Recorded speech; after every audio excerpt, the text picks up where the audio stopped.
오늘 본문 말씀 모세가 태어나는 그런 시점에 내용이 기록되어져 있습니다. 시대적 상황을 보게 되면은 요셉으로부터 시작이 되어지죠. 요셉이 애굽에 내려와서 이 총리가 됨으로 말미암아, 그리고 그때에 가나안 땅에는 극심한 기근이 몰아치고, 그래서 야곱과 그리고 그의 아들들 가족들이 70명이 바로 애굽으로 내려오게 되는 것이죠. 그래서 고센 땅에서 정착을 하게 됩니다. 그렇게 애굽에서의 정착 생활이 시작이 되어져서 400년이 지나오는 것이죠. 근데 그렇게 세월이 쭉 흐르면서 갑자기 그 문제가 큰 이 히브리 민족에게 큰 위기가 닥치게 됩니다.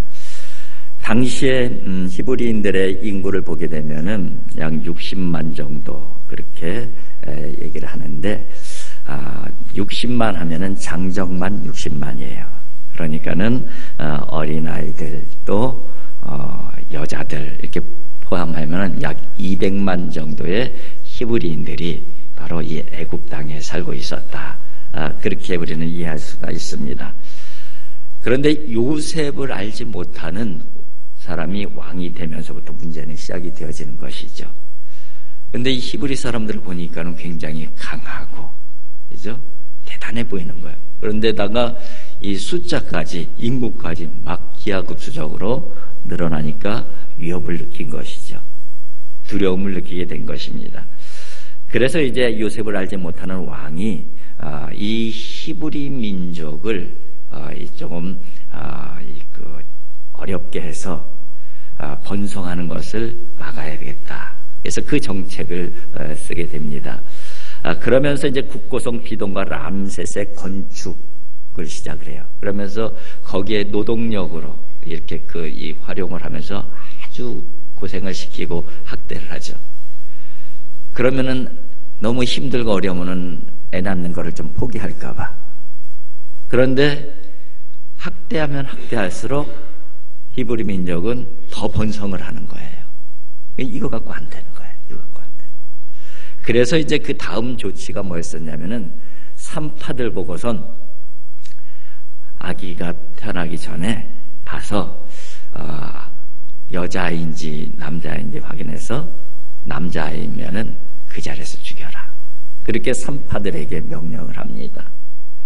그런데 히브리 산파들이 또 그 명령을 따르지 못해요. 왜냐하면은 하나님이 두려워서. 그러니까 그 정책도 이 왕의 마음대로 잘 되지 않는 것이에요.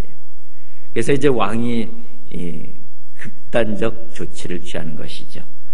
애굽 모든 백성들에게 명령을 내립니다.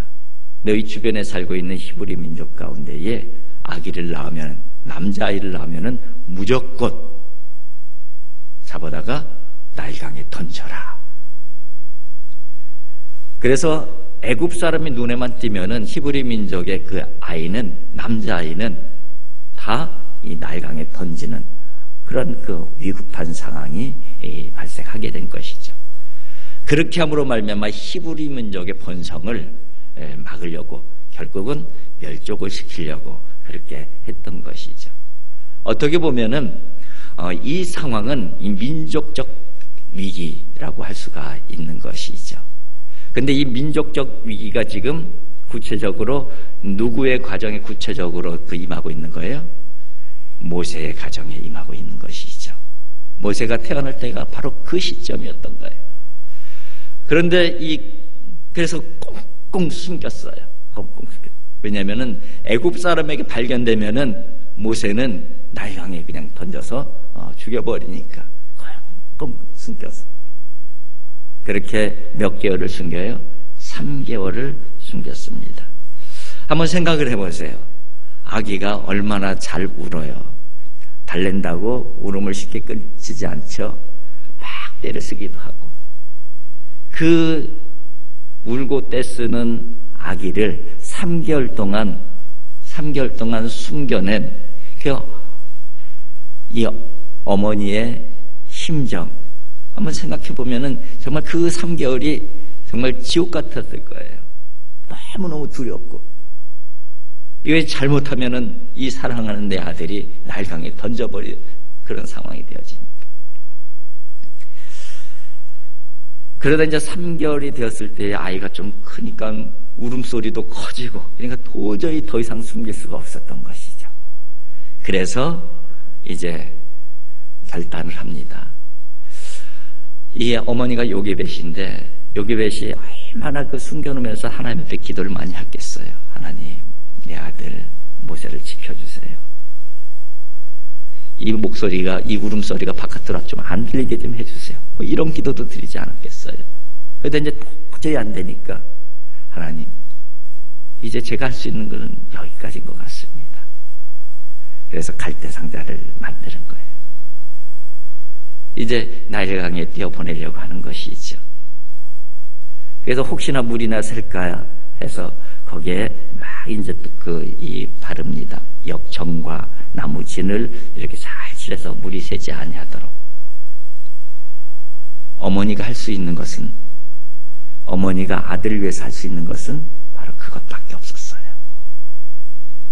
그래서 물 새지 아니하도록 갈대 상자를 잘 만들어서 거기에 아기 모세를 담아서 이제 나일강에 띄웁니다. 갈대숲으로 띄어요. 그것이 바로 오늘 본문에 나와 있는 그 내용입니다. 그런데 기도하는 마음으로 아마 이게 띄었을 거예요. 하나님, 이제 내 힘으로는 도저히 이제 내 아기를 지켜낼 수가 없습니다. 하나님의 손에 드립니다. 하나님께서 지켜주시고, 하나님께서 보호하시고, 하나님께서 친히 키워주세요. 아마 그런 기도를 하고 이 갈대숲으로 보내지 않았겠어요? 하나님께서는 그 마음을 그대로 받으시고, 이제 이 요게벳, 어머니 요게벳의 손에서 이 떨어져 나온 그 아이를 하나님께서 개입하시기 시작하는 거예요. 하나님께서 개입하시는 모습이 바로 오늘 본문부터 시작이 되어서 이 모세가 이 위대한 이스라엘 민족의 지도자가 될 때까지 하나님께서는 계속 모세를 키우시고 세우시고, 그런 내용들을 우리는 출애굽기를 통해서 확인할 수가 있는 것입니다. 나일강 갈대숲으로 뛰어보냈는데 마침 그때 누가 나오는 거예요? 바로의 공주가 목욕하러 시녀들과 나오는 거예요. 이것도 어떻게 보면은 하나님의 개입이시죠. 그리고 갈대숲 사이에 걸려져 있는 이 갈대 상자를 발견하고, 또 발견했을 때에 히브리 여자아이가 가서 모세에 누이죠. 가서 이 히브리 유모를 소개했을 때 흔쾌히 받아들인 것도 그 쉽지 않은 거예요. 또 히브리인 아기인 줄 알면서 자기 아기를 자기가 키우기로 마음 먹는 것, 바로의 공주가, 이것도 이 보통 일이 아닌 것이죠. 오늘 본문에 보게 되면은 그 갈대 상자를 여니까 아이가 울고, 우는 아이를 봤을 때에 불쌍히 여기더라, 그렇게 돼 있어요. 불쌍히 여기는 마음을. 지금 왕은 어떤 명령을 내리는 거예요? 히브리 아이, 남자아이를 보기엔 다 나일강에 던져 죽여라, 이 명령이 떨어진 상태인데, 그렇다면 공주의 마음도 어떤 강팍한 마음이 있어야 돼. 이 히브리 아이 아니야? 그러면서 아마 강물에 집어 던졌어야지 정상적이에요. 그런데 이 공주의 눈에는 불쌍한 마음이 생기는 거예요. 그래서 이 아이를 내가 키워야 되겠다. 그리고 또 소개를 했을 때에, 그래, 그런 히브리 여인이 있으면은, 유모가 있으면은 우리 이 아이를 데려가서 키우게 하라. 그래서 모세의 어머니 품에 다시 안겨지는 거예요. 이것이 어찌 하나님의 개입하심이 아니라고 할 수가 있겠어요? 이것이 어찌 그 우연히 일어난 일이라고 할 수가 있겠습니까? 그래요. 이렇게 하나님께서 모세의 삶 가운데 개입하기 시작하시는 거예요. 누구의 손을 떠나서 그 부모의 손을 떠난 그 모세, 하나님께서 개입하시면서 하나님께서 키우시고 교육시키시고 훈련시키시고 그래서 이스라엘 지도자로 만들어가는 것이죠. 그 부분을 보게 되면은요, 그 부분을 보게 되면은 하나님께서 세 단계를 사용하셔요. 세 단계. 첫 번째 단계는 뭐냐면은 오늘 본문의 이 내용인데, 이 바로의 공주가 그 아이를 지금 실제 모세 어머니에게 맡기는 거잖아요. 근데 그 맡기는 내용을 보게 되면 오늘 본문 말씀 9절에 이렇게 기록이 되어져 있어요. 바로의 딸이 그에게 이르되 이 아기를 데려다가 나를 위하여 젖을 먹이라. 내가 그 싹을 주리라. 이 여인이 아기를 데려다가 젖을 먹이더니, 그리고 아기를 데려다가 모세 어머니 품에서 모세가 자라는 것이죠. 그때의 모세 어머니가 뭐를 전달해 준 거예요? 자기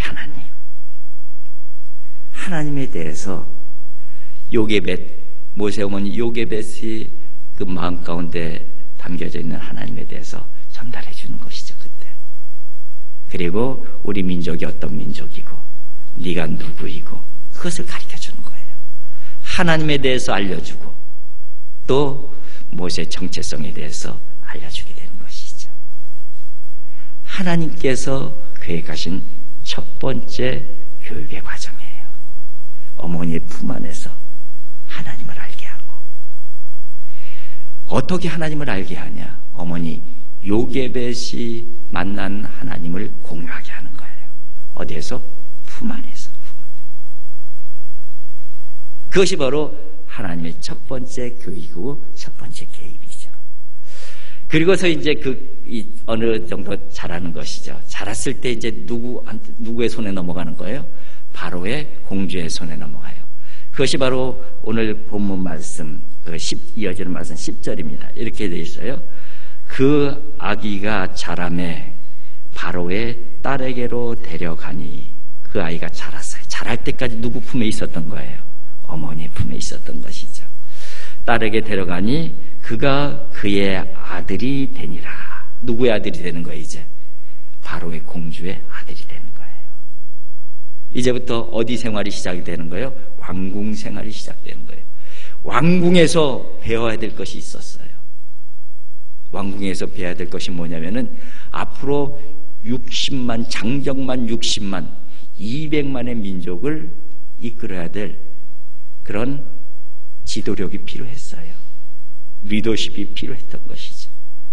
그리고 가장 강력한 나라 바로 애굽의 바로 앞에서 당당하게 바로와 대적할 만한 실력과 능력을 키워주셔야 됐어요. 그 가장 좋은 자리가 어디예요? 바로 왕궁이에요. 그래서 하나님께서는 바로의 공주를 통해서 모세를 키우시는 거예요. 그리고서 이제 나이 40이 되었을 때 그 왕궁에서 다 지도력을 배우죠. 그 다음에 마지막 하나 더 가르칠 것이 있어요. 하나님의 그 사람에게 가장 필요한 부분이죠.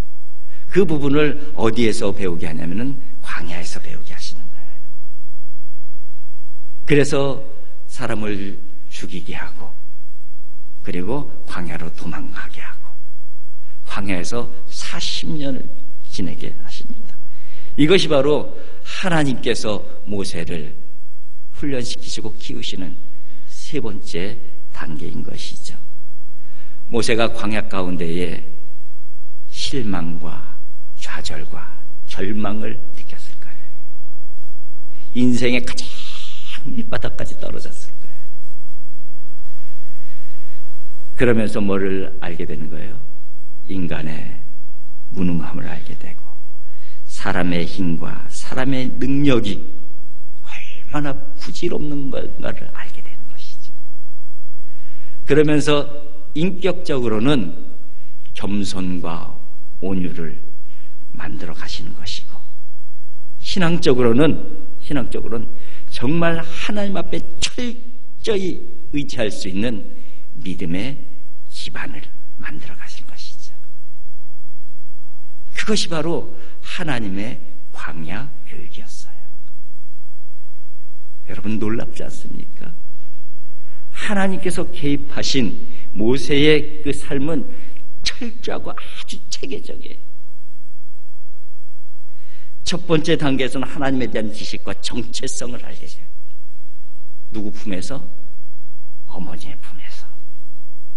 두 번째는 왕궁에서 실력과 리더십을 키워주시는 거예요. 세 번째는 하나님의 사람으로서 가장 중요한 겸손과 온유한 인격을 만들어주시고, 무엇보다도 중요한 하나님을 철저하게 의지하는 믿음의 기반을 만들어주십니다. 이것보다도 체계적인 교육이 어디 있겠어요? 이렇게 하나님께서 키워주신 사람이 바로 모세이고, 이렇게 하나님께서 개입하시고 하나님께서 세워주셨기 때문에 이스라엘 역사의 가장 위대한 민족의 지도자가 되어질 수가 있었던 것이죠. 이 위대한 지도자를 만드는 데는 모세의 부모, 모세의 어머니가 한 일은 딱 두 가지예요. 하나는, 하나님, 제가 더 이상 책임질 수가 없네요. 하나님의 손에 맡깁니다. 하나님께 내어준 거예요. 드린 거예요. 그리고 또 하나는, 하나님께서 품에 안을 수 있는 기회를 주셨을 때에 내가 만난 하나님, 나의 하나님을 공유시킨 거예요. 이 두 가지 외에는 다 하나님이 하셨어요. 다 하나님이 하셨어요. 여러분, 이것은 우리에게 시사해 주는 바가 아주 큽니다. 우리가 우리의 자녀들을 바라볼 때에, 또 우리 교회적 차원에서 볼 때 다음 세대를 바라볼 때에, 우리가 어떤 마음으로 우리 자녀들을 봐야 되고, 어떤 믿음으로 우리 다음 세대들을 대해야 되는가, 아주 중요한 두 가지 요소를 우리들에게 가르쳐주고 있는 것이에요. 그 첫 번째가 뭐예요? 내 품에서 이제 하나님의 품으로, 내 손에서 하나님의 손으로 넘겨드리는 거예요. 여러분, 내 품에 담아 놓는다는 것이 무엇을 의미하는 거냐면요, 내 품에 있는 아이 한번 생각을 해보세요. 그 아이에게 내 계획, 내 기대, 내 기쁨, 내 영광, 그것으로 그 아이를 감싸고 있는 거잖아요. 하나님의 손, 하나님의 품으로 넘겨드린다는 것은 뭐예요? 하나님의 계획 안으로 넘겨드리는 것이죠. 하나님의 기대와 하나님의 영광과 하나님의 기쁨을 위해서 넘겨드리는 거예요. 이것이 바로 첫 번째. 그리고 두 번째는 내가 만난 하나님, 나와 함께 해주신 하나님, 그 하나님을 내 아이의 마음에 담아주는 거예요. 우리 다음 세대에게 내가 만난 하나님을 담아준 거예요.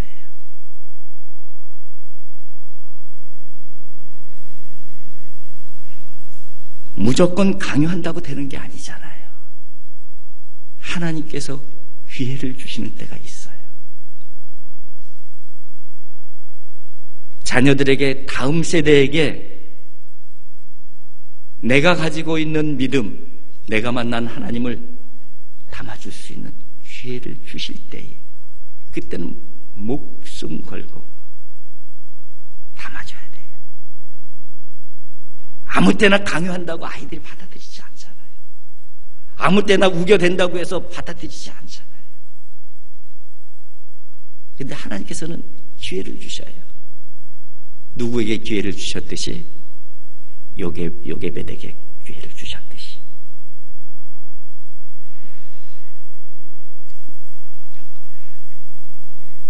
저는 지금 을지로교회 다음 세대를 하나님께 맡겨드리는 아주 절호의 기회라고 생각을 하고 그렇게 목회를 하고 있습니다. 우리의 신앙 경험을 우리 다음 세대와 함께 공유할 수 있는 마지막 기회다. 그런 마음으로 지금 목회를 하고 있습니다. 그래서 다음 세대가 우리가 가지고 있는 그 믿음, 신앙, 하나님에 대한 경험, 그것을 담아줄 수 있는 일이라면은 저는 뭐든지 해야 된다. 그런 마음으로 사실은 지금 목회를 하고 있어요. 제가 을지로교회 부임해서 여러 가지 행사들 많이 했잖아요. 그러면서 제 기억으로는 3년차 되던 그 해부터 다음 세대에 집중을 하기 시작을 했습니다. 목회 중심이 다음 세대가 되었다는 것이죠. 그래서 다음 세대의 신앙을 잘 이어가기 위해서 필요한 것이 무엇일까? 그 부분에 대해서는 고민이 있었어요. 그 고민 가운데에 얻어진 답은 세대 단절에 담을 허무는 것이다. 그럼 어떻게 세대 단절의 담을 교회에서라도 허물 수 있느냐? 그런 그 고민을 하다가 바로 그런 그 생각을 하는 거예요. 신앙을 공유할 수 있는, 공감할 수 있는, 함께 공감하고 함께 공유할 수 있는 장을 마련해야 된다. 그런 생각을 했어요.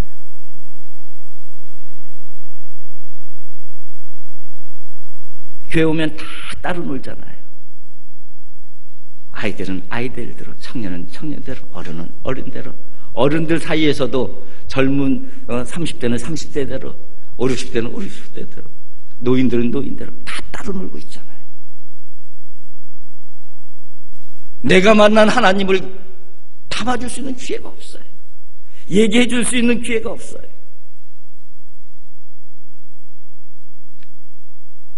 내 신앙의 모습을 보여줄 기회가 없어요.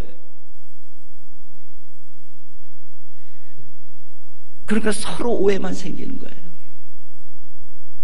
어른들의 눈에는 버릇없게만 보여지고 우리 자녀들의 눈에는 호리타분하게만 보여지고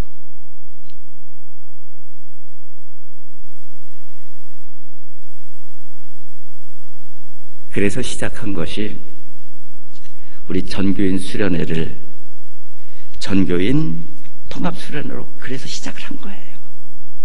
여러분들도 아시겠지만은 그때 조별로 이렇게 모였을 때에 조별을 이렇게 각 교회 학교별로 이런 활동을 안 했잖아요.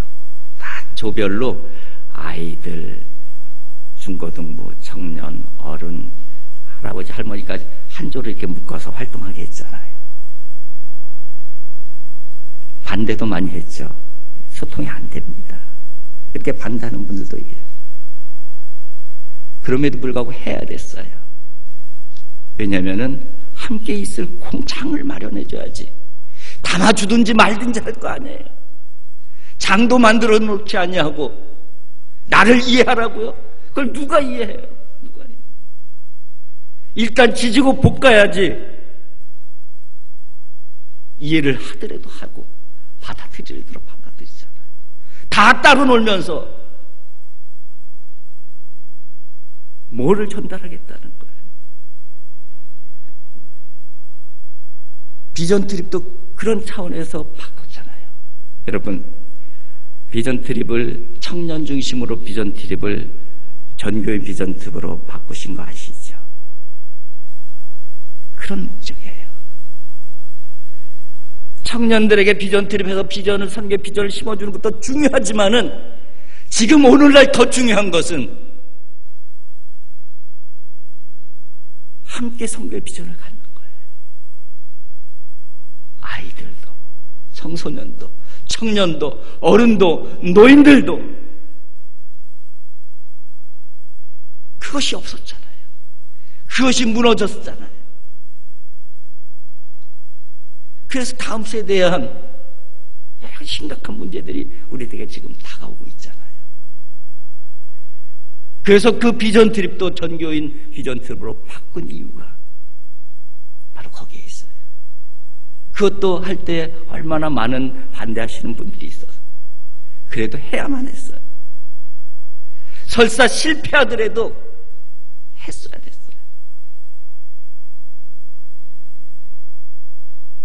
이제 오늘 온맘 예배를 드립니다. 2부 예배 때. 온맘 예배 때가 우리 어른들의 입장에서는 참 불편하고 소란스럽고 적응이 안 되는 부분들이 많이 있죠.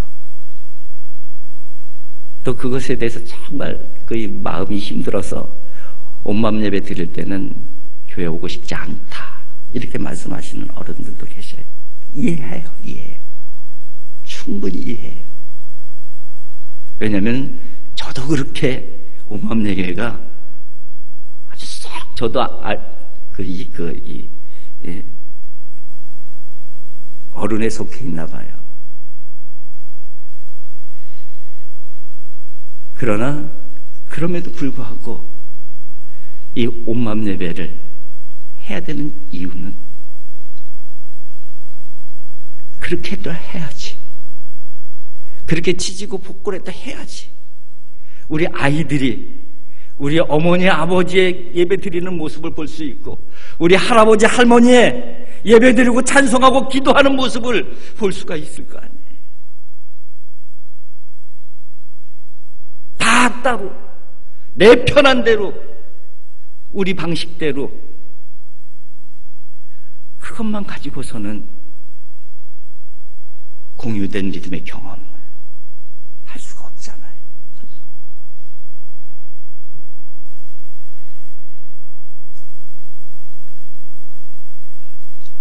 아침마다 주일날 아침마다 강의실에 있으면은 유치부가 시작이 되면 아주 시끌시끌해요. 랩 찬송으로 시작을 해요. 랩 찬송. 처음에는 그게 좀 시끄럽게 들리더라고요. 시끄럽게. 왜냐면 그때 막 예배 준비해야 되고, 뭐 설교도 이렇게 정리도 해야 되고, 이 시끄럽게 들려. 그래도 뭐 열심히 하는데 뭐라고 할 수가 없잖아요. 그래서 제가 한 번은 옆에 있던 장로님 한 분한테 장로님은 적응되세요? 그렇게 한번 물어본 적이 있습니다. 처음에는 적응 잘 안 되죠. 근데 지금은 참 즐거워요. 아이들에게서 이 즐거움이 이렇게 느껴지게 되고 또 힘참이 느껴지고 생기가 느껴지고 그러면서 어린 생명들의 입술을 통해서 고백되어지는 하나님을 향한 고백들이 들려지기 시작해요. 저렇게 찬송하는 거구나.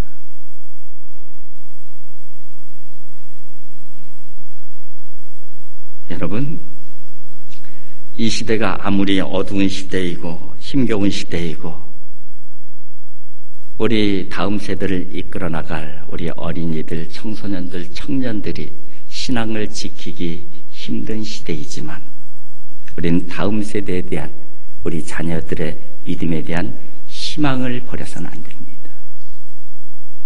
우리는 무엇인가 해야 돼요. 지금 우리는 무엇인가 몸부림치고 있는 거예요.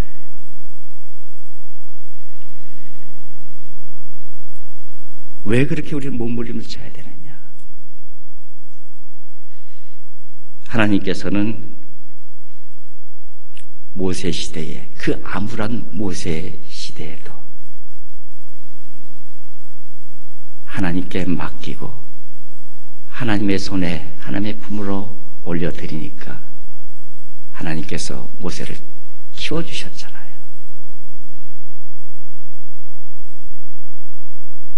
우리도 이런 믿음의 몸부림을 통해서 하나님 앞에 우리의 자녀들, 우리 다음 세대를 올려드린다면 모세를 키우셨듯이 하나님께서 우리의 자녀들을 키워주시지 않겠습니까?